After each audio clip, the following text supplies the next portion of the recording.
بسم اللہ الرحمن الرحیم۔ السلام علیکم محترم سامعین اور عزیز طلبہ کرام، امید کرتا ہوں کہ آپ تمام احباب خیر و عافیت سے ہوں گے۔ آج کا ہمارا سبق نمبر 79 ہے، جس میں ہم شاعر تعبط شرّا کو پڑھیں گے۔ تعبط شرّا کون ہے اور یہ اشعار جو انہوں نے کہے ہیں اس کا پس منظر کیا ہے، تو آئیے اسے سمجھتے ہیں۔ ان اشعار کی حکایت یہ ہے کہ شاعر نے بنو قارب کی کسی عورت کو نکاح کا پیغام دیا۔ بنو قارب کی عورت نے حامی بھری اور پیغام قبول کیا۔ پھر عورت نے اپنی قوم سے مشورہ کیا۔ قوم نے عورت کو ان کے ساتھ نکاح سے منع کرتے ہوئے کہا کہ ایسے آدمی سے نکاح کرنے کا کیا فائدہ جو آج نہیں تو کل ضرور کسی کے ہاتھوں مرے گا۔ چنانچہ جب تعبط شرّا حسب وعدہ اس عورت کے پاس آیا تو اس نے یہ کہہ کر انکار کر دیا کہ میری قوم نے مجھے منع کیا ہے۔ عورت کے اس انکار پر شاعر نے یہ اشعار کہے ہیں۔ ان کے جو تعبط شرّا ہے ان کا تعارف گزر چکا ہے کہ انہوں نے اپنے جو ہے نا بغل میں ہمیشہ کسی شر کے پیچھے نکلتے تھے اور بڑے شرارتی تھے، تو ان کے والدہ نے اس کو تعبط شرّا کا لقب دیا۔ تو یہ پہلے بھی ایک مرتبہ گزر چکا ہے، تو آئیے اشعار پڑھتے ہیں اور سمجھتے ہیں۔ وقال تعبط شرًا وقالوا لها لا تنكحيه فإنه لأول نسل أن يلاقي مجمعا فلم تر من رأي فتيلا وحاذرت تأيمها من لابس الليل أروعا قليل غرار النوم أكبر همه دم الثأر أو يلقى كميا مسفعا يماصعه كل يشجع قومه وما ضربه هام العدا ليشجع قليل الدخار الزاد إلا تعلة فقد نشز الشرسوف والتسق المعا يبيت بمغنى الوحش حتى ألفنه ويصبح لا يحمي لها الدهر مرتعا على غرة أو نهزة من مكانس أطال نزال القوم حتى تسعسع ومن يغرى بالأعداء لا بد أنه أطال نزال القوم طيب كنا هنا سيلقى بهم من مصرع الموت مصرعا رأينا فتى لا صيد وحش يهمه فلو صافحت إنسا لصافحنه معا ولكن أرباب المخاض يشفهم إذا افتقروه واحدا أو مشيعا وإني وإن عمرت أعلم أنني سألقى سنان الموت يبرق أصلعا۔ تعبط شرًا کہتا ہے وقالوا لها، اس کی قوم نے اس عورت سے کہا، وقالوا ای القوم قالوا لها ای للمرأة لا تنکحیہ، اس سے نکاح نہ کرنا، نکحا ینکحو نکاح کرنا، شادی کرنا، نکحت فلانة میں نے فلانہ سے نکاح کیا، تو کہا کہ ان سے کہا گیا کہ اس سے نکاح مت کرنا، فإنہ کیونکہ تعبط شرّا جو ہے لأول نسل وہ پہلے تیر میں مقتول ہوگا۔ لأول نسل یعنی نسل کہتے ہیں تیر کو، پہلے ہی تیر میں مارا جائے گا۔ ان یلاقی مجمعا کیونکہ وہ ملاقات کرتا ہے، وہ جنگ کرتا ہے، وہ سامنا کرتا ہے، مجمع پورے لشکر کا، المجمع المعسکر لشکر پورا، الجند الجنود الجنود کہتے ہیں لشکر کو یا فوج کو۔ تو کہا کہ اس سے شادی مت کرنا کیونکہ وہ تو پہلے تیر میں مر جائے گا۔ اس کی وجہ کیا ہے کہ وہ اکیلا ہی پورے لشکر سے لڑتا ہے۔ فلم تر من رأی فتیلا، تو اس نے کیا کیا، عورت نے اپنی رائے کچھ بھی محسوس نہیں کی، کچھ بھی نہیں سوچا میرے بارے میں۔ فلم تر ہیا فلم ترا فلم تتفکر، اس نے کچھ بھی نہیں سوچا، من رأی کوئی رائے سوچتی، فتیلا بمقدار فتیل، فتیل کہتے ہیں جو کھجور کی گٹھلی کے شگاف کی باریک بتی، کھجور ہوتا ہے نا، کھجور کے اندر ایک اس طرح سے شگاف ہوتا ہے اور شگاف کے اندر ایک باریک سی فتیلہ بول دیں یا باریک سی ایک بتی ہوتی ہے، تو اس کو فتیل کہتے ہیں۔ تو کہتے ہیں اس نے اتنا بھی اس نے نہیں سوچا، فتیل کے بقدر بھی نہیں سوچا تھوڑا سا۔ وحاذرت تأیمها من لابس اللیل اروعا، کہ اور اسے خوف ہوا اپنے بیوہ ہونے کا ایک شب گرد ہوشیار سے، یعنی ایک شب گرد ہوشیار، میں شب گرد ہوں سمجھے کہ تعبت شرع کون ہے؟ شب من لابس اللیل اروعا، جو رات کو اپنا اوڑھنا بچھونا بناتا ہے، رات میں شکار کرتا ہے، رات میں جنگ و جدل۔ اروعا یعنی اروعت، اس کو اس چیز نے خوف دلائی کہ وہ بیوہ ہو جائے گی ایک ہی دن میں۔ تأیمہا انتم تعرفون ایم کہتے ہیں بیوہ عورت کو، طيب الایمو بیوہ عورت کو کہتے ہیں، اس لیے تأیمہا کہ وہ ڈری، تأیمہا اپنے بیوہ ہونے سے، کس سے؟ من لابس اللیل اروعا، ایک ایسے شب گر سے جو کہ نہیں ہوتا، یعنی رات کو پھرنے والا شب گرد۔ آگے بڑھتے ہیں، آگے کہتے ہیں قلیل غرار النوم، وہ ہلکی نیند کم سونے والا، اکبر ہمہ، اس کا بڑا قصد خون کا انتقام ہے، اکبر ہمہ ای اعظم ہمہ و اعظم فکرہ دم الثأر، انتقام کا خون، یعنی خون کا انتقام لینا، خون کا بدلہ خون۔ تو قلیل غرار النوم ای خفیف النوم، بہت کم سونے والا آدمی ہے جس کی ہمیشہ فکر یہ رہتی ہے کہ وہ کس طرح انتقام لے، خون کا بدلہ لے۔ او یلقا کمیا مصفع کا معنی ہے یا بہادر جفاکش سے لڑتا ہے، کہ بہادر کا مقابلہ بہادر ہی کر سکتا ہے۔ یلقا بمعنی یحارب، یجادل، یقابل کمیا، کمی بمعنی الباسل المقدام الشجاع، مصفع متغیر الوجہ، جس کا چہرہ گرد و غبار سے لت پت ہو وہی بہادر کہلاتا ہے، ہر جگہ ہر وقت آگے بڑھتا رہتا ہے۔ آگے کہتے ہیں یماصعہ کل یشجع، کہتے ہیں کہ اس کے ساتھ ہر وہ شخص لڑتا ہے جس کو اس کی قوم ہمت دلائے۔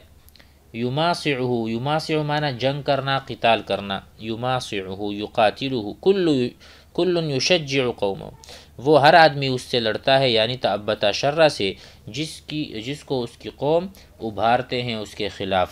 وما ضربہ ہام العدا لیشجع، اس کا مطلب ہے اور یہ دشمنوں کی کھوپڑیاں اس وجہ سے نہیں مارتا کہ اس کو بہادر کہا جائے، بلکہ ضرب و حرب اس کی سرشت اور فطرت میں ہے۔ کہتے ہیں وما ضربہ، اور تعبت شرع جب مارتا ہے، کاٹتا ہے، ضرب، ہام العدا، ہام کہتے ہیں رأس کو، الہام جمعہ ہامات، ہامات، ٹھیک ہے۔ فوما ضربہ تعبت شرع، جو سروں کو کاٹتا ہے، ہام العدا، ہام العدوی، العدا کہتے ہیں عدو، عدو کہتے ہیں دشمن کو، لیشجع، وہ تاکہ اس کی بہادری کی اس کو داد دی جائے، ایسا کبھی نہیں، وہ اس لیے نہیں مارتا سروں کو، نہیں تھن سے جدا کرتا کہ اس کو لوگ بہادر کہیں، بلکہ وہ اس کی عادت ہے، وہ تو بچپن سے سر قلم کیے جا رہا ہے۔ قلیل الادخار الذاتی، اور اس کی ایک صفت کیا ہے؟ وہ توشہ بہت کم جمع کرتا ہے۔ قلیل ادخار، ادخارا یدخر، جمع کرنا۔ الزاد کہتے ہیں متاع البیت، الحواجیات، زاد تو ہم کہتے ہیں زاد یعنی راستے کا کھانا، یا بندہ مسافر ہے اس کے پاس زاد ہوا کرتا ہے، تو کہہ رہے ہیں قلیل ادخار الزادی، زاد کو دنیا کے مال و متاع کو بالکل بھی جمع نہیں کرتا، کم جمع کرتا ہے۔ الا تعلتاً، مگر اتنا ہو کہ دل بہلایا جا سکے۔ تعلہ کہتے ہیں ما یتعلل به، وہ شے جس کے ساتھ دل بہلایا جائے۔ الا تعلہ ما یتعلل او ما یتعلل به، مثلا کوئی بچہ ہے، ہم اس کو کوئی چیز لا کر دیتے ہیں، ٹوفی وغیرہ، تو الطفل یتعلل بالحلوى، وہ دل بہلانے کے لیے اس کو وہ چیز دیتے ہیں تاکہ وہ روئے نہیں۔ اسی طرح الا تعلة فقد نشز الشرسوف والتصق المعاء، یہ کہتے ہیں کہ چنانچہ اس کی پسلیوں کا نرم حصہ اٹھ گیا ہے، پسلیوں کا نرم حصہ اٹھ گیا ہے، اور آنتے پیٹھ سے چپک گئی ہیں، یعنی کم کھانے کی وجہ سے، اور کم خوری عربوں کے ہاں بہادری کی علامت سمجھی جاتی ہے۔ یہاں پر جو کلمہ ہے شرسوف، اس کا معنی ہے پیٹ سے متصل پسلیوں کا نرم حصہ۔ یہ پیٹ جو پسلیوں کے ساتھ جو جگہ ہے نرم حصہ، یہ مراد ہے کہ یہ بالکل اندر یہ باہر آ گیا ہے، اور باقی جو ہے نا وہ بالکل سکھڑ گئے ہیں۔ تو کہتے ہیں کہ آنتیں پیٹھ سے چپک گئی ہیں کم کھانے کی وجہ سے۔ تو یہ اپنی بتا رہے ہیں کہ میں نہ تو زاد اور کھانا پینا جمع کر رہا ہوں، اور اگر ہے تو وہ تھوڑا بہت ہے دل بہلانے کے لیے، کیونکہ فقط نشز بمعنی نشوز لکھا ہوا ہے ارتفاع، ٹھیک ہے، یہاں پر ارتفاع لکھا ہوا ہے کہ یہ جگہ جو ہے نا پسلیوں کے ساتھ یہ پھول گئی ہیں، اور والتصق المعاء، اور آنتیں جو ہے نا وہ ایک دوسرے کے ساتھ پیوست ہو گئی ہیں بھوک کی وجہ سے، کم کھانے کی وجہ سے۔ یبیت بمغن الوحش بمنزل الوحش، وہ وحشی جانوروں کے غار میں رات گزارتا ہے۔ مغنا کہتے ہیں مسکن کو، منزل کہتے ہیں گھر کو، تو وہ وحشی جانوروں کے گھر میں رہتا ہے، غار میں رہتا ہے۔ حتی الفنہ، یہاں تک کہ اس سے ان کو محبت ہو گئی، الفت ہو گئی۔ الفا یألفو، الفت آپس میں دوستی وغیرہ، تو ان سے محبت ہو گئی جانوروں سے، اور اس سے مانوس ہو گیا۔ اور کہتے ہیں وَيُصْبِحُ لَا يَحْمِي لَهَا الدَّهْرَ مَرْتَعًا، اور صبح کرتا ہے اس حال میں کہ ان جانوروں کے چرنے کو کبھی بھی نہیں روکتا۔ مقصد یہ ہے کہ وہ جنگلی جانوروں کے ساتھ اتنا مانوس ہو گیا ہے کہ دن کے وقت اس کی موجودگی ان جانوروں کے چرنے کے لیے مانع نہیں بنتی، اتنا مانوس ہو گیا ہے۔ تو جانور چرتے رہتے ہیں اور وہ سویا رہتا ہے، یا وہ بھی اپنے کام کے لیے نکل جاتا ہے۔ تو کہتے ہیں وَيُصْبِحُ أي فی وقت الصباح لا يحمي لها الدهر مرتعا، وہ اپنے چراگاہ جانور اس کو چھوڑ دیتے ہیں، اتنا مانوس ہے کہ اس کو فکر ہی نہیں ہوتی۔ علی غرۃ او نہزۃ او مکانس، کہتے ہیں کہ وہ ان جانوروں کو منع نہیں کرتا اس کی غفلت اور اپنی فرصت کے وقت، حالانکہ وہ غار میں رہنے والوں میں سے ہے۔ تو کہتے ہیں اور قوم کے ساتھ اس کی جنگ طویل ہوتی گئی، حتیٰ کہ اب وہ بوڑھا ہو گیا۔ کہتے ہیں اطال یطیل، طول پکڑنا، اطال نزال کہتے ہیں جنگ کو، اطال قتال القوم حتی تسعسع کے معنی ہیں تدحرج، یعنی بوڑھا ہونا، ٹھیک ہے، نزال القوم جنگ لڑائی۔ تو اس سے مطلب یہ ہوا کہ علی غرۃ، وہ چلے جاتے ہیں اپنے جانوروں کو چھوڑ کر، او نہزۃ فرصت کے وقت، من مکانس، مکانس کا جو ترجمہ ہے وہ ہے ملازم، ٹھیک ہے، وہ اس چیز کو اپنا ملازم، نہ یہ ان کا ملازم ہے اور نہ وہ ان کے ملازم ہیں، وہ اپنے اپنے چراگاہ کو نکل کے اپنا کھانا یا اپنے لیے شکار ڈھونڈتے ہیں۔ تو اس لیے کہا کہ اتنا زمانہ ہو چکا ہے قوم کے ساتھ لڑتے لڑتے کہ وہ بوڑھا ہو چکا ہے۔ وَمَنْ يُغْرَ بِالْأَعْدَاءِ لَا بُدَّ أَنَّهُ، کہتے ہیں اور جس شخص کو دشمنوں کے قتل پر برانگیختہ کیا جائے تو وہ ضرور ان دشمنوں کی وجہ سے قتل گاہوں میں سے کسی قتل گاہ میں ملے گا، یعنی ایک دن ضرور مرے گا، یہ تو لازمی بات ہے۔ اب اس وجہ سے نکاح نہ کرنا یہ تو اس عورت کے لیے مناسب نہیں ہے کہ اس نے یہ رائے اختیار کی۔ ومن یغرا، اور جو ہر وقت اغارہ کرتا ہے اور جو ہر وقت دشمنوں کے قتل پر ابھارتا ہے یا ابھارا جاتا ہے، لوگ مجھے کہتے ہیں کہ بھائی فلاں کو قتل کر دو، تمہارے دشمن ہیں، تمہارا اس نے یہ بگاڑ دیا۔ ومن یغرا ای ومن یرغب، جس کو ترغیب دی جاتی ہے بالاعداء، دشمنوں سے لڑنے کی، لا بد انہ، تو ضروری بات ہے کہ وہ سیلقا بہم، وہ ان سے لڑے گا، من مسرع الموت مسرعا، اب ان کی طرف سے ہو سکتا ہے یہ مر جائے، اس پر وار ہو، اس پر حملہ ہو اور یہ کسی کے یعنی وار کے نیچے آ جائے، تو یہ تو ممکن بات ہے۔ مسرع کہتے ہیں مقطع کو، یعنی مقتل کو، جہاں پر بندے قتل کیے جاتے ہیں کسی بھی جنگ میں، کسی بھی میدان میں۔ رأینا فتن لا صید وحش یہمہ، کہتے ہیں ان وحشی جانوروں نے ایک ایسے جوان کو دیکھا کہ جانوروں کا شکار اس کا مقصد نہیں۔ رأینا، وحش جو ہے نا، وحش جانور جو ہیں، انہوں نے دیکھا ایک جوان کو۔ لا صید وحش یہمہ، ٹھیک ہے، ایک ایسے جوان کو وحشی جانوروں نے دیکھا کہ جانوروں کا شکار اس کا مقصد نہیں۔ چنانچہ اگر وحشی جانور کسی انسان کے ساتھ مصافحہ کرتے تو وہ سب مل کر اس جوان کے ساتھ مصافحہ کر لیتے۔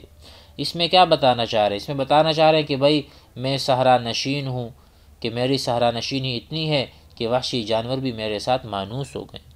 کہتے ہیں کہ ان کا جوان کا بھی، یہ جو جوان ہے جنگل میں رہتا ہے، یعنی تعبت شرّا، وہ شکار کے لیے نہیں آیا جنگل میں، نہ ان جانوروں کا شکار کرنا چاہتا ہے۔ اگر فلو صافحت، اگر یہ وحشی جانور مصافحہ کرنا چاہتے انسان کسی انسان سے، لصافحنہ، تو یہ مصافحہ کرتے۔ ہو سے مراد کیا ہے؟ تعبت شرّا ہے، معاً ایک ساتھ، ٹھیک ہے۔